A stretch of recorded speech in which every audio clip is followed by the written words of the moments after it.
ஒரே ஒரு வாழ்க்கை வரலாறாக வாழ்ந்துரு அப்படின்னு ஒருத்தன் ஈஸியாக சொல்லிட்டு போயிட்டான். ஆனால் இந்த வாழ்க்கை இருக்கே அப்பா, ஏதாவது ஒரு பிரச்சனை, ஏதாவது ஒரு கர்வ் பால் தூக்கி வீசுது நம்மளை பார்த்து. அந்த மாதிரி நிறைய சந்திக்க வேண்டியது இருக்குல்ல.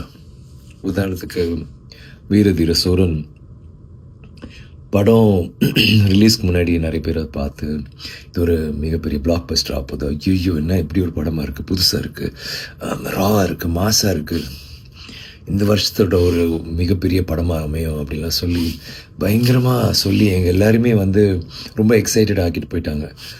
ஆனால் பார்த்தா எல்லாருக்கும் தெரிஞ்ச விஷயம், லீகல் ப்ராப்ளம்ஸ், ஹைகோர்ட் ஒரு 4 வாரம் ரிலீஸ் பண்ணக்கூடாது, இதை சால்வ் பண்ணலன்னான்ற ஒரு கட்டாயம், அந்த மாதிரிலாம் ஆயிடுச்சு.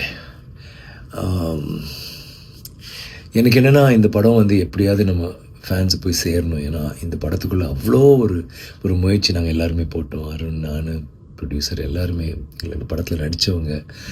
ஒரு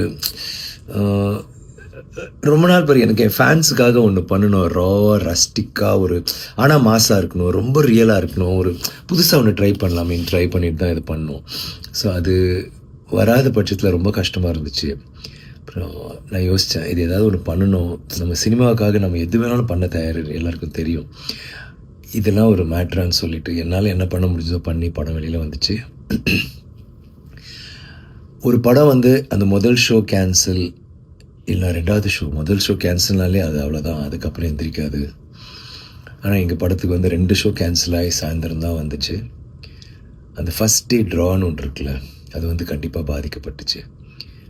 ஆனால் அந்த தியேட்டருக்கு பார்த்த ஒவ்வொருத்தரும் முன்னாடி என்ன சொன்னாங்களோ அதை விட அழகாக நிறையா, எஸ்பெஷலி ஃபேமிலிஸ் நீங்கள் பார்த்தீங்கன்னா அவ்வளோ வீடியோஸ் எல்லோரும் சூப்பராக இருக்குது, பயங்கரமாக இருக்குது, மாசாக இருக்குது, ரொம்ப என்ஜாய் பண்ணோம், சீட் நுனியில் உட்காந்து பார்த்தோம், அவ்வளோ நல்லா இருந்துச்சு படம் அப்படி இப்படிலாம் சொல்கிற போது கேட்குறதுக்கு அவ்வளோ சந்தோஷமாக இருந்துச்சு. அண்ட் இப்போது அது ஒரு பெரிய ஒரு வெற்றியை நோக்கி தான் போயிட்டுருக்குன்னு ரொம்ப உறுதியாக எங்களால் சொல்ல முடியுது.